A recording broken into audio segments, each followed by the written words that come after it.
Towers of Doom, map number 1 in the second semi-final of the 5th qualifier. We got Team ORDAH against the Chili Donuts. Yeah, this is awesome. Again, I said it before, but Chili Donuts is an amazing name. So, what happened? The Chili Mountain Boys, they participated in, I think, the first and the second qualifier, but shortly after that, Smexy and Wooby left. Smexy and Wooby were part of Chili Mountain, and they left to be part of Menes and Breeze's team, and it's an insane powerhouse team right now. They don't have time to participate in all of the qualifiers, but they're of course very eager to participate in the playoffs, so they always make sure that they have enough points for the leaderboard to have a safe spot there.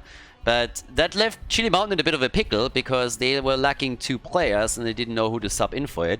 And at the same time, the Donuts were in a similar situation because they participated in the early qualifiers, but apparently some of their members are a bit MIA and were missing for quite some time, so they couldn't participate in a lot of these qualifiers either. So they just decided, guys, why don't we just join up together and participate as the Chili Donuts. So I love this team name because it tells you everything that you need to know. Chili Donuts against Team ORDAH here today. And the 5th qualifier has been full of surprises. The Khaldos, for example, losing to the MC Academy. The MC Academy, by the way, was then shortly after defeated by the Chili Donuts. And also we have Quacknix today subbing in for Team ORDAH, which is pretty sweet as well. There's so many Heroes players that are coming back. We just need Snitch to all of a sudden make a reappearance, Shrimpy to start playing again, and a few others. But as we are here in the semi-final, we are in Towers of Doom. The teams are fighting for points. Again, there's 4,000 euros of prize money on the line in the playoffs, sponsored by Mr. X, an anonymous Heroes of the Storm fan. Or Heroes of the Storm fan that wants to stay anonymous, that sponsors the entire tournament, has been a Heroes of the Storm player and fan ever since Alpha, followed the competitive scene, and wants to support it now that HGC is gone. So, yep, big thank you and shout out on that end.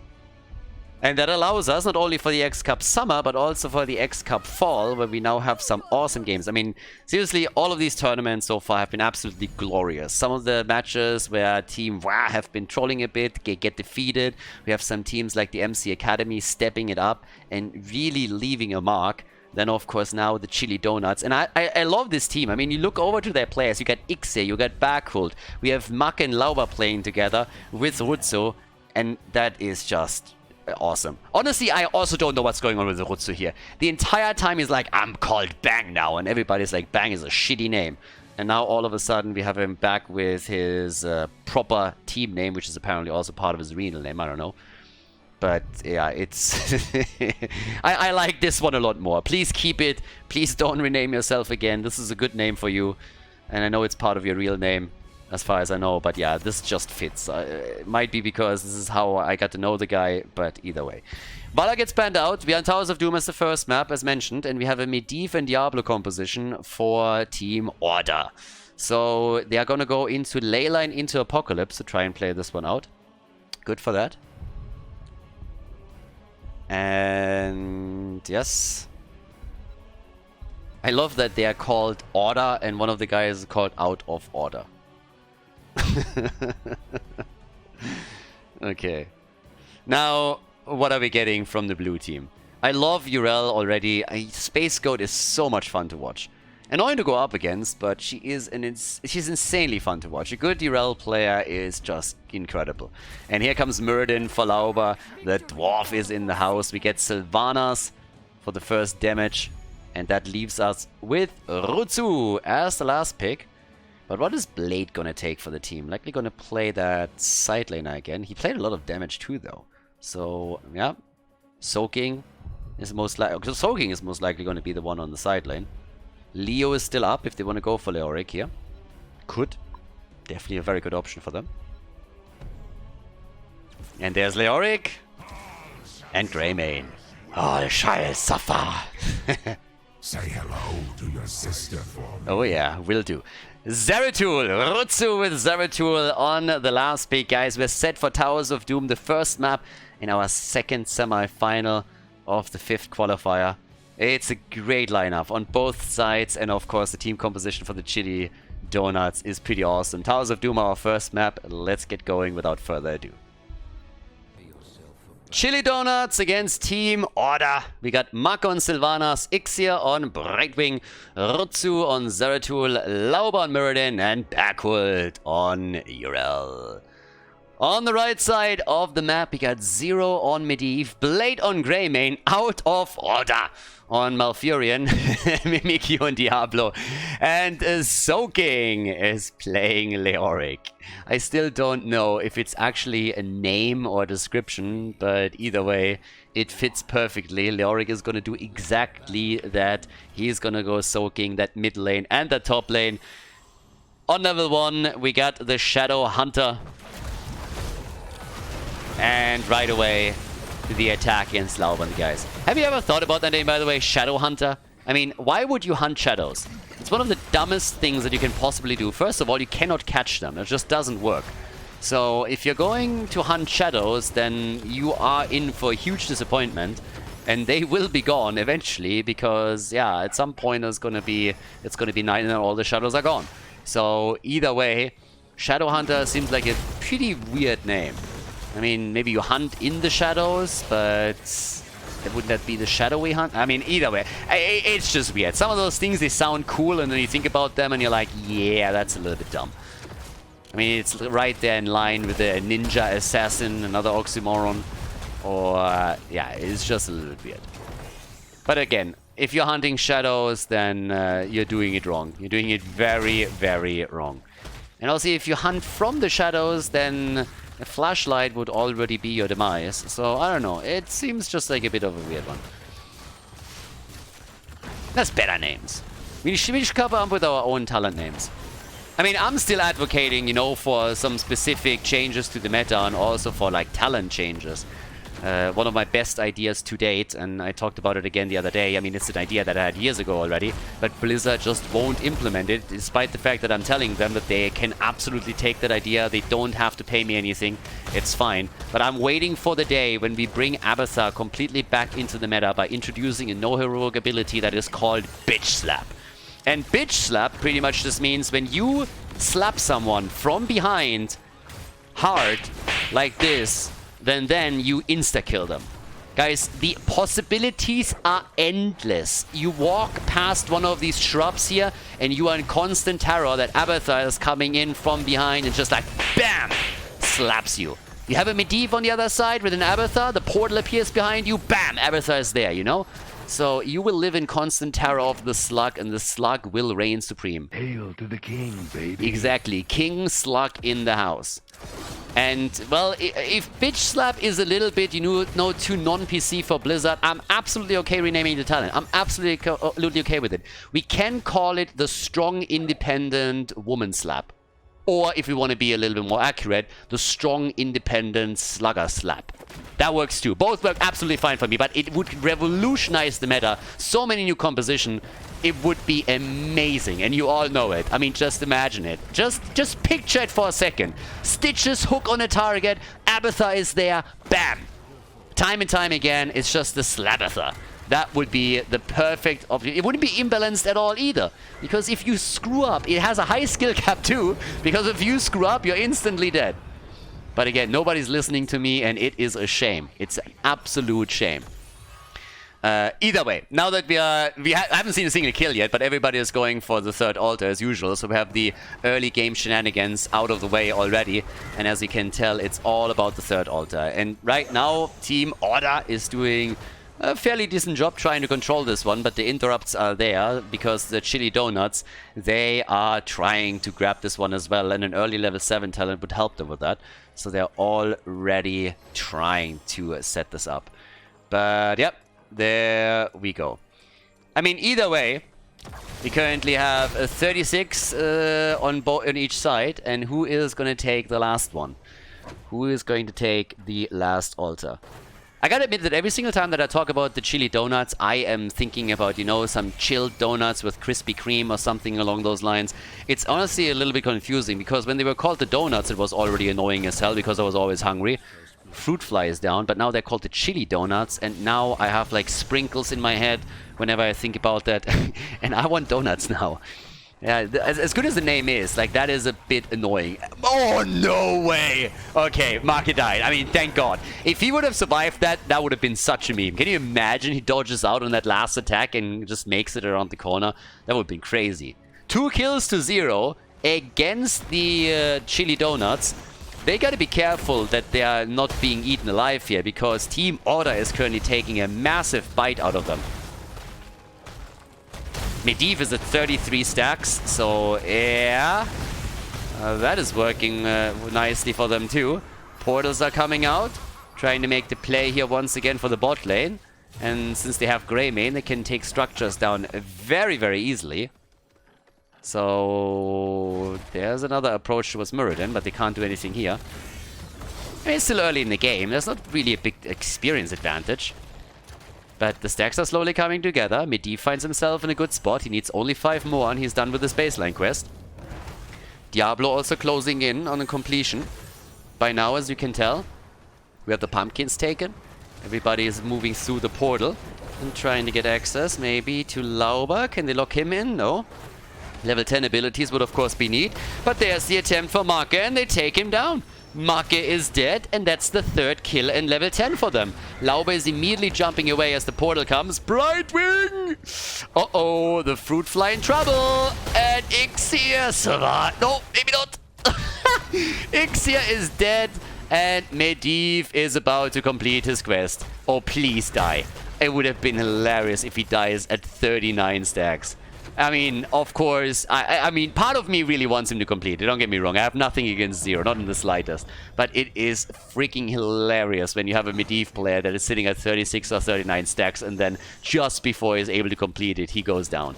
Talking about going down, it seems honestly that Chili Mountain is going down hard here. Once again, the Haymaker for Muradin. Lauber really, really likes to play that talent. We see him less and less with Avatar these days, and he also played in the North American tournament yesterday, a lot of Haymaker. And I chalked some of this up to him playing on NA and trying to adapt to the meta and the playstyle over there. But he's doing it on the European server too, and I'm not really the biggest fan. There's a lot of sustainability that goes out the window whenever you do that. Zeratul with the Might of the Nerazim, and we have Emerald Wind plus Mind Control. But that's 5 kills to 0 now, and Team ORDAH is absolutely crushing them. They are a level ahead, 5 kills ahead. Slightly ahead in points on the core, but momentum can always shift. It's Towers of Doom. We have seen plenty of comeback on this map, but I am very surprised at how dominant in the early game the red team is. If they can keep that up, that would be pretty incredible. So right now, the big fight in the middle. Zero might fall. They're looking for the kill and they can't find it. They can't find it. Marke is on the run. Stormbolt is thrown out here just in case someone is trying to approach. But Marke makes it out, is able to run away. Urel was not with them. And they are able to get out of the fight unharmed. Rutsu still looking for the first kill here. Nibbling away at the hit points of Leoric. But they just don't find that kill. 17,000 damage for Zeratul. Urel has to join them at some point. A lot of these battles have been fought with a numbers advantage for Team ORDAH. So they're trying now. Zeratul and Urel, therefore, also the only ones that haven't fallen yet. But 5 kills against 0 and a level 13 talent as an advantage for the red team. That's definitely not good news for the Chilies. For the Donuts. Quick attack to Leo again. This time Soaking might find himself in more trouble than he asked for. Quick slow, and yeah, there it is. The jump out as the Entomb gets used. First one already channeled. Lauber is low, and Lauber is down. Now they got one altar, but here comes the APOC. This setup against Sylvanas. Mark is going to make it out. There's no follow-up, but Out of Order is dropping the altar. 4 shots on each side, and Brightwing is now dead too. That's 7 kills to 0, and level 14 versus level 13. I'm not quite sure what's going on here, but I expected the blue team to be heavily favored in this series, and instead they are struggling to find a foothold in this game. Leo is now at the top, soaking all of the XP here. There was a big wave that he was able to lock in, so good for him. And down at the bottom of the map, they go for backhold. Urel pops the ult. They're still fighting with a numbers disadvantage here, and the Space God might just go down. Brightwing comes in, saves her at the last moment. Leoric still at the top. Greymane down. Finally a kill for the Donuts. Finally a kill. Now they're trying to follow up with the second one. The mind control against Leo Backe. Oh boy. He's still in the corner, and everybody is so low. I mean, guys, I like the aggression. Don't get me wrong, but please, you are on negative hit points. Just make it out of the fight alive. Just be happy with the kill that you got. I know that they have a lot of catching up to do here, but they might go a bit too deep in these battles. Especially with those portals being thrown out by Zero time and time again. You gotta be careful, because retreating is not all that easy when Medivh can bridge distances that quickly. We have 16, very close now for Team ORDAH. Very, very close here. So there's a chance that they have another talent advantage, but it's a single altar that's going to be fought over. And the gap in hit points on the core is tiny. It's absolutely tiny. But there's the bullet, there's the attack on Lauber. He goes for the Haymaker and gets slowed down by Leo. But Brightwing is ready for the save. Lauber gets saved by the Fruit Fly. 1 kill, 2-7. 15 to 16, they might have to let this one go. But again, 20 to 28, that's not really an issue. We've seen insane comebacks in this game. 1 point against 30, 3 points against 30 just yesterday. And today now, it is a tiny, tiny difference. Oh, Rutsu, you monster, nice. The top 4, the top bell tower, it has been taken. Rutsu gets the kill on Medivh. And in the middle, they're looking for a follow-up kill. 2 kills to 7. Well done, well played. Yeah, good job. Okay, Bakul is jumping in. They got their own level 60 now, of course, so it's even talents. But Rutsu is just doing his thing. He has so many heroes that are target banned against him. Zeratul, Zarya, and if you let one of them through, you're always risking him popping off in the game. And we see that already in this one, at least in a few instances. He's sitting at 31,000 damage on Zeratul, top damage for the team. Sylvanas is shortly behind him. But yep, as Leo is trying to retake the top bell tower, Urel is counterplaying him and attempting to push him away from that. But down here, they're still waiting for anybody that is venturing out a bit too deep, all on his own. Zeratul wants to have those easy kills. And talking about easy kills, Barkult might have underestimated their willingness to rotate. But just as that happens, they're moving away from it. So Barkult is still here and fights against Soaking. We have the triple altar phase coming up. Zeratul with all the patience. I mean, either he's really patient or he's AFK. Okay, he's patient. So he moves in to help out as they're focusing Lauber again. But Brightwing with one save after another. Look how low they are. Again, the kill, the double kill. And they are wrecking them. 2 down at this point. Big dive. That dive was too big. Sylvanas goes down. They're trying to go through the wall and they're able to make it happen. Zeratul can't stop, won't stop. Rutsu with the damage, but he overdid it a bit too. And now, of course, the altar phase is up. Yeah, check that one out. It started all with the Apocalypse and then they started to chase them pretty quickly. Zeratul with the kill, Medivh down, but 3 shots are fired. 5 get locked in as the blue team is getting a channel. And all the way at the top left, Soaking is sneaking another one. So they still have the advantage because everybody else on the side of the Chili Donuts is chasing Mimikyu at the bottom, attempting to take Diablo down. Which they eventually will succeed in doing, but it is taking an absolute freaking eternity. And Diablo is back instantly since he was fully stacked. So at least they denied him the baseline stacks. But that was a bit crazy. I am amazed that nobody went to the top to channel that altar. They were a bit late to the party there, but now they're still way behind with 14 to 23 points. And here's the AAA line. Let's see who can escape and who's going to be executed. Yeah, mind control on Diablo. You would assume that a hero has to have a mind before it can be controlled, and Diablo has never been the smartest cup in the draw, but, well, here we go. Blade gets attacked, and he is dead. Alright, the jump around for Macke as he's dashing in again, and boy, are they aggressive now. They want another bell tower. They're taking full control over the map here. They have the top control already. Now they're getting the one at the bottom. If they want to go for the full barrage, this is the way to start it up. Make and his boys, they're taking the bottom bell tower. Leo will retake top side now as he's moving in. But they can take all the camps, push some pumpkins through the bot lane, try to connect it with the core, and they're getting closer to level 20 on top of this as well. Crazy game. The calls are wild. I mean, aggression, aggression, aggression, aggression.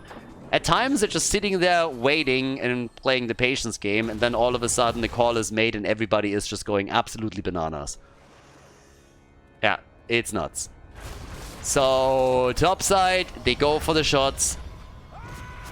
And that is 4 more points removed of the red team's core. 20 versus 20, 14 versus 19.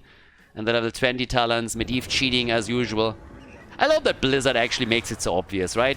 You would assume that with a character like Medivh, they're trying to hide it a little bit, that the character is completely overpowered, but then they go in with a level 20 and they give us a perfect description of what's going on here. Medivh is cheating, and yes, indeed he is. We already knew that, thank you. There's the Entomb. Apoc, nice, good job. And that was, of course, a very nice buried alive. Medivh cheating, or at least attempting to. Yrel gets away. Yrel gets out. Medivh tried to follow up, but he couldn't. Rutsu is also low. And oh my god, the brawl. All out attack and damage. The onslaught. Yeah, they're looking for kills here. Everybody is turning into a pirate. Arrgh. Prepping their ults, going deep, trying to connect the stuns, follow up with damage as the altars are soon spawning again. Next to in the middle and down at the bottom of the map. And it's all about the bell tower control at this point. Yeah, they're going hard. 42,000 damage for Medivh and 54,000 for Sylvanas. The top damage dealers on each side. Medivh outpacing what Greymane can bring to the table. And Leo too. Getting decent damage numbers here as he's draining Muradin a lot. Mind control gets thrown out. There's the Entomb again, trying to go for Sylvana. She gets away and they're turning it on Leo, but the shield helps him. The ley line, catching 1, catching 2, 3, 4. Only Zeratul not affected. And they're still fighting this one out, but they just can't get to the bell tower. Team ORDAH is getting to, trying to get to the bell tower and reclaim it, but so far it hasn't worked out for them. So right now, another ult from Brightwing, trying to push them away here. And talking about pushing them away, they isolate Diablo, and this time he is down for the count, for the full time. Had no stacks, he had 60, that's not enough. Both of these altars will likely go over to the Donuts. And that is a bit of a disaster, because that will put Team ORDAH down to 4 points. It's 14 against 14 points already. 10 shots are fired. Boom. All of them connecting right here. And with that, we now have Muradin destroyed, but still, it's 4 points to 14. A big advantage. Yrel is in trouble, though, and Brightwing. I mean, Ixia is playing out of his mind again in this one. Time and time again, he is saving the ass of teammates. We have Zeratul, of course, crushing through with damage and aggression. Muradin being his usual self, moving in to try and stun them out and just wreak havoc in that backline. The only ones that haven't died in this game are Leoric. No trade value has been had in this game. And Yrel. The two side laners, they haven't fallen yet once. Zeratul only died one time. 60,000 damage for him. Here comes the isolation of Leo. And there it is. Trade value. Trade activated. Oh yeah, full value, baby. But with 4 points left, let's take a look at the boss. Boss up in roughly 2 minutes here. Alright. Next altar is a single altar at the bottom of the map. Big opportunity for the Donuts, but they're losing that bell tower. Now, it doesn't really mean a whole lot. Still, if the altar is lost, the game will be won by the blue team. But of course, ORDAH is trying to fight back here. And they could. 4 points to 14, that is manageable. You just need to win a fight or two. And that might be a little bit harder. But a good ley line into Apocalypse, for example, could make all the difference here. So, let's see if they can. Because it is party time. Do or die! It is potentially the final altar of the game. Pumpkins moving in. They need to create some space here. And the channels will happen. They're gonna force it. Mimikyu needs to interrupt. Oh! What? Lauber griefing with a haymaker into the wrong direction. Rutsu could have channeled it because Sylvanas mind-controlled Diablo. But then he made that move. Apocalypse doesn't connect with anybody on the other hand. And another channel attempt as they're going for the kill at the top. Mind control is ready. The ley line prevents Blade from falling. Blade! He gets out. At least for now. Another ult from Brightwing. It's absolutely ridiculous. Already ready again. Here comes the move for Leo. He gets the buried alive out, but he dies. Leo is dead and the channel has started. There's nobody for the interrupt. Or at least they're trying. Lauba! And it's over. The shots are fired. The game is done. And the Chili Donuts take the lead in this best of 3 series at the semifinals. Before we head into game number 2, make sure that you subscribe to the channel if you haven't done it yet so you don't miss out on any future content here on Khaldor TV. Game on! Game number 2. We got the Chili Donuts in the lead against Team ORDAH. They turned it towards the end, but in the mid-game and the early game, I have to admit that the red team did very, very well and started to take a bit of an advantage. They lost on structures though. It was more of a problem for them to just keep those bell towers under their control. And it was a little bit tricky, so we'll see what they can do here now. We have Sky Temple up as our second map, and the map was chosen by the Chili Donuts since the red team opted for first pick, first ban. So right now, Falstad and Blaze are banned out first, which leaves the Haka, of course, as a very juicy pick here. And if the Haka doesn't get banned, then I would be very surprised if he doesn't get picked. Lucio also banned out. Last game was insane, by the way. There were so many players that just popped off completely. Brightwing after the level 20, a very good example. The 5-second cooldown on the Emerald Win was just ridiculous. To an extent where ORDAH asked after the match, like, hey, when did they change that? What happened there? And now they're picking Brightwing first. And so, alright, let's get to 20 and let's wreck them. No, but it wasn't only Ixia. Even before the level 20, he had some crazy saves and was keeping everybody alive. And then afterwards, he also had, of course, Zeratul just doing work. Now we're starting things with Ixia and Stukov. They pick him right away. And who's going to be played together with that? Are we going to get a Nuburak setup? Are we going to set something on the lines of Varian? But they go for Urel once more. Yeah, these early Urel picks, I honestly like them. I think Urel is an incredible asset to any team composition that you could play around with. And she offers so much. She can peel for the backline very easily. She's great on the side lane. She can perfectly soak. Is very hard to gank. So the hero has pretty much everything you need. And yeah, curious what they can pull off with this. Now we got Sylvanas and Leoric. Yeah, Leo once more. Already did well in the last game. Mimikyu with Sylvanas. Sky Temple, of course. The objective attacks structures directly, which means if you can get Sylvanas in a decent push position with some players on the team doing more damage, then you can take structures down without the help of the objective, and that is going to give you the upper hand. So, Diablo gets banned. And what do you eliminate when you're going up against Make and Lauba here? With Rutsu, at some point that Zarya is going to be played. You know it, I know it, we all know it. At some point we're going to see a Zarya again. Is this the game? Not so sure about that, but Zeratul gets banned. Rutsu has of course plenty of good heroes that he can play that he's known for. But his Zarya is a bit infamous, especially since it initially was played with Garrosh, and back then Lauba's fan club, they went into that Zarya and Garrosh speed setup that was just absolutely incredible to push a lane down. Now we have Greymane and Nuburak in the mix. Yeah, Nuburak Urel, a good old Korean standard. Hogger and Chen. Beastly picks here now. Triple frontline. No real tank in that sense. But, yep, with 3 bruisers like that, you have, of course, still a very, very strong front line to protect Sylvanas, to get the wave clear through, and also keep the sustain up.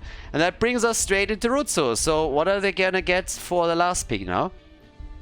I mean, there's a lot that they can add here. A little bit of damage one way or another is needed. And they go for Zarya. There she is. I was just talking about her, and they pick her after all. Sky Temple, the second map in the series. Let's go, everybody. And let's check out which team decides it in their favor. Map number 2 in the best of 3 series at the X Cup Fall semifinal. Let's go, everybody! Time to party! We are looking at our second map, and of course, the big question here. What exactly can Team ORDAH do to come back in this one? They went for a bit of an unorthodox draft here with their front line. First of all, let's introduce the blue team, though. Chili Donuts with Mako on Greymane, Ixir on Stukov, Rutsu on Zarya, we have Bakul on Urel, and Lauba on Nubarak. For the team in red, we got Zero on Hogga, Soaking is playing Chen, Blade on Leoric, out of ORDAH with Brightwing and Mimikyu on Sylvanas. Leo with a bit more self-sustain here going into Austin's renewal, and they are off to the races, up at the top, trying to take one of the towers down. I like the synergy, by the way. Mimikyu coming through with a quick pink piggy, plus also the pink skin here for Sylvanas. And Urel is jumping in with pretty much the same color theme, so nice. I have no idea what I'm all of a sudden doing on the other side of the map, but fair enough. Hello? What just happened here? Sorry for that. That was strange to say the least. I mean, sometimes a couple of the things that happen with the game are beyond me, so I don't know how we ended up there, but both teams are pushing the lanes now. That makes, of course, a whole lot of sense with that Zarya composition down at the bottom of the map, but Sylvanas is trying to do the exact same thing. And yep, that's what's going on right now in front of us. As the server is apparently a little bit laggy on our end, but seems to relax just as we're talking about it. So down here, it's the Zarya push, and that was pretty much already given that something along those lines would happen when the Zarya pick came in towards the end. You have a Greymane, of course you're trying to pressure. You're trying to pressure, you're trying to push, but Greymane going down, that is a big problem. Now they still get the fort, but topside you would expect the same thing to happen. Blade dies on Leoric up the bottom right, so both teams are starting to lose heroes. And the red team a little bit faster than what we're seeing from Chili Donuts. Topside, this fort is of course not going to make it either. But the question is still a bit, how is the blue team now going to play this out? If both teams just go for a lot of aggression and try to take down structures, all that means is that you are accelerating the game. And this is what we're currently witnessing here, not only in the mid lane, but also at the top. So yeah, everybody is just trying to go hard on this one, trying to propel the game forward. The more structures are taken out, the more impactful these objectives are going to be for each side. Both ended up in a very similar situation where they took one fort down. But with the push power that we have from the blue team, I expect that to happen more often than that. Yeah, for now. There's a move against Mimikyu, and this should be a kill, but the stun misses. They still lock Sylvanas down, cut her path of retreat off, and take her down eventually. 4 kills to 1 now. Chen, Fat Illidan with a deadly strike here. And up at the top, here we go. That is, of course, the two camps going up against each other. And Make with Greymane can just rip them apart. That's the beauty of running Greymane in your composition. He's great against camps, he's great against structures, in Worgen form in particular. He has exactly what you need there. And as long as he is supported by, well, in this case, Stukov, but more importantly, so Zarya, you have way more aggressive options at your disposal than if you play without that. So, down at the bottom of the map, we got Bakul now moving in together with Rutsu, and they're trying to do their thing, moving through the lane in the middle of the map, taking position around the temple now as well, of course. The early level 7 that we're seeing for the team is helping them even further, so that makes it quite easy for them to make the play and get a couple of the shots connected. As you can see, the red team isn't really too lazy about that either and sits topside with Chen, but they might have to send him back because with 2 siege giant camps behind them, the first thing that we're seeing from the Chili Donuts is an attack towards the keep.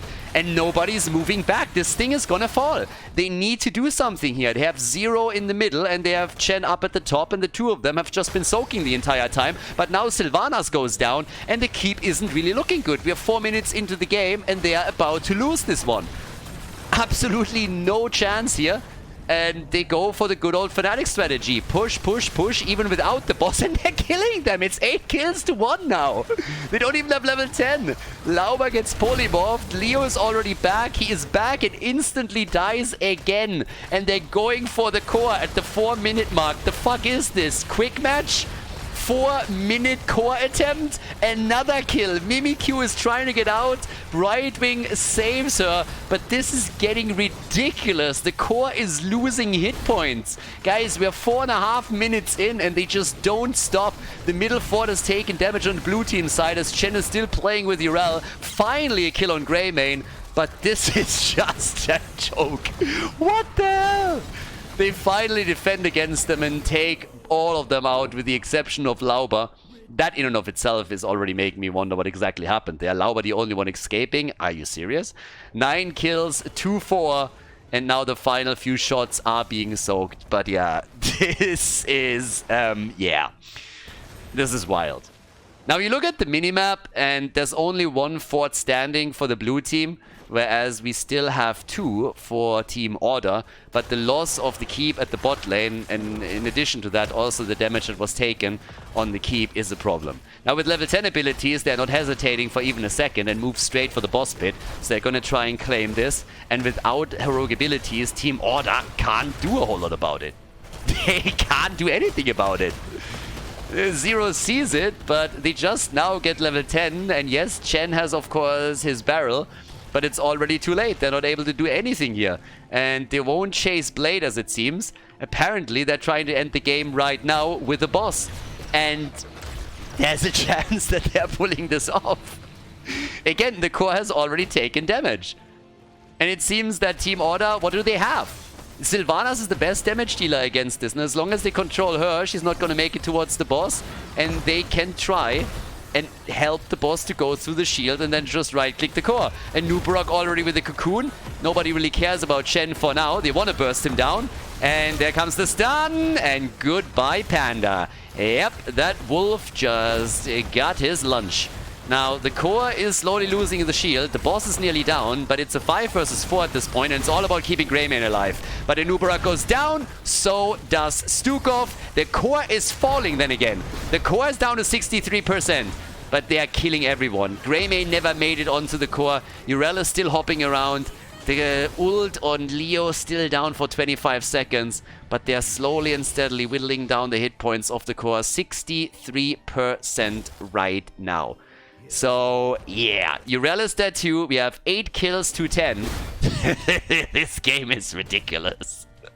The game is absolutely ridiculous at this point. 10 kills to 8. And yeah, here we go. Oh my god. Yeah, it's kind of wild. It's kind of wild. So we got Mimikyu at the bottom of the map, finally attempting to use Sylvanas to push through with them, as they are able to break through that, I mean, that pressure play that we've seen pretty much from the beginning. The Chili Donuts, they are back in force on the map, and they're trying to take some of these camps. The top kick plays from the Panda, but Shen overstepped and is about to die. Brightwing with a save, might be able to pull it off, but it doesn't look good for Soaking. He goes down, but so did Stukov. So the support is gone. Zarya is still there. She can still supply the shield. Blade falls, and Zero is in trouble too. Pogging out with Pogger. But they lack the defense here at the bottom with Mimikyu. There's no support. Brightwing that just doesn't stand a chance. And that is another kill. 13 kills to 9. And we got level 13 for both teams now. That game is amazing. Absolutely amazing. Seems like the Donuts are going for a more normal playstyle now, with Lauber actually sitting on an objective and using it to their advantage. They take the shots and they threaten the fort in the middle. I like that. This one is gonna fall. But yeah, they're splitting on the lanes actually. Instead of just going through the bot lane and just keeping on pushing, they are starting to soak the shots. The fort in the middle has been destroyed. That fountain is, of course, going to get murdered now as well. Actually, yeah, there it is. Shots are in. But yeah, it is a crazy game. Absolutely crazy game. Now, Chili Donuts, they are still ahead, not only in kills, but also in experience and in infrastructure. But yeah, the game is just wild. Absolutely wild. And yep, so what else do we have? We're looking at 28,000 on Zarya, the damage output. She's nearly top damage in the game. Only second to Sylvanas, and I guess to Hogger, who has a few hundred points of damage more than her. Second highest damage on the team is Greymane. But Rutsu and his Zarya, it is just terrifying, isn't it? When people ask, why did Zarya get banned? This is why. Rutsu's Zarya is terrifying. Absolutely terrifying. So, there it is. The attack through the top lane, maybe. Sylvanas and Leo, they're moving down to the bottom to take the fort down. It's all about the structures here. And in experience, the teams are still incredibly close. But they're already going for another potential fight. They're trying to go for Fat Illidan. The Panda, is he going to be in trouble? Oh, the ult! That was clutch. That ult a little bit farther to the right, and they would have trapped him. But talking about trapping people, they're trying to go towards Blade. 28 seconds until the boss is up. And Leo has a problem. He can ghost away as much as he wants, but there's the stun, there's the follow-up, and there's the kill. Trait value activated. 7 deaths on Leoric. Leoric is turning into Leorki again. Brightwing is the only one in the entire game that hasn't died yet. And of course they don't have a proper tank. They're playing with 3 bruisers. They use Chen and Leoric at the front line to soak most of the damage. And that has consequences. By now we have also the boss up again. And since Leo is down, they are trying to go for the boss. But this is a bit of a Hail Mary move. I mean, seriously. They try to go for the boss and Leo is here. And he knows what's happening. And they got the Panda against them. So I'm not so sure about that call. It just shows again how aggressive the Chili Donuts are in this particular game. But it's just crazy. And they let it go once that they realize that the red team knows what's going on. And that's definitely the best choice here. You don't want to throw at the boss. But if they take it, that would of course be the dream. If they are able to take the boss, wow, that would be pretty crazy. Now, let's see if they can. Down to the bottom of the map. Yep, Soaking is rushing away, but yeah. God, I love this ult. It's such a meme. Chen just barreling away and just see ya. See ya later, Gator. Well, more shots are fired. We have 2 temples up on the map, and instead of going for the one at the top, ORDAH decides that they're attempting to contest the bottom. And doesn't really work out thus far. But off we go. They try to make a play for Zarya. Rutsu, there's the stun with the shockwave. They try to cut off their path of retreat with Hogger, and Rutsu is low. Gets his ult out, and they're still able to walk away from this. Urel jumped in to create a bit more space. The Entomb, Marke, Greymane, and he's dead. Greymane is dead. They try to turn it on Hogger. Zero gets attacked. Zarya is also low. They try to follow up with additional kills. It's a 5 versus 4. Trouble brewing as the cocoon gets dropped. Sylvanas out of the fight for a few seconds. And that turns it on Chen. But they cannot kill him. Chen is still alive. And the stun on Sylvanas. And it turns against the red team. Lauber is still alive. I don't know how. They kill Leoric. They nearly take down the rest of the team. Look at Backhult. He's jumping in an attempt to get the kill, but Fat Illidan turns around and jumps feet first right into Urel's face. Gets the kill. Gets saved by Bitewing as he is again focused. But eventually the Panda gets dropped. The Panda is down and they are chasing the rest of the team hard. Ixia. No mana, no nothing. The Siege Giants, the Catapults on the core, starting to attack the shields, and they go for the boss again. What a game. 28 kills. 28 kills, and this is just bananas. A 3 versus 3, by the way. Well, 4 versus 3. 4 versus 3, and Greymane just chunked down Leo. They are going to get the boss here, and this might just be game, especially since they're now also about to drop Hogger. Brightwing with another quick save, but Hogger just doesn't stand a chance here. He goes down, the boss is taken, and this should be it. Honestly, with them now also locking the Siege Giants in, this should really be game. They've been trying to pressure the bot lane all game long. The quick attack in the first few minutes, then the move for keep and core. Now with the second boss that they're claiming in this game, they make the play for the bot lane again, trying to take the core down. Hogger is not going to be part of this. Leo at least is back for the defense. Well, or is he? Because he might just die here. And yes, he will. Leo is down. Leo is down. The Panda is kegging it out as best he can, but there is just no saving this anymore. This is not happening. Zarya, the strategy, they're pushing. They push for the grand final. Chili Donuts with a 2-0 victory over Team ORDAH as they take the win on Sky Temple and move on to the final round of the tournament.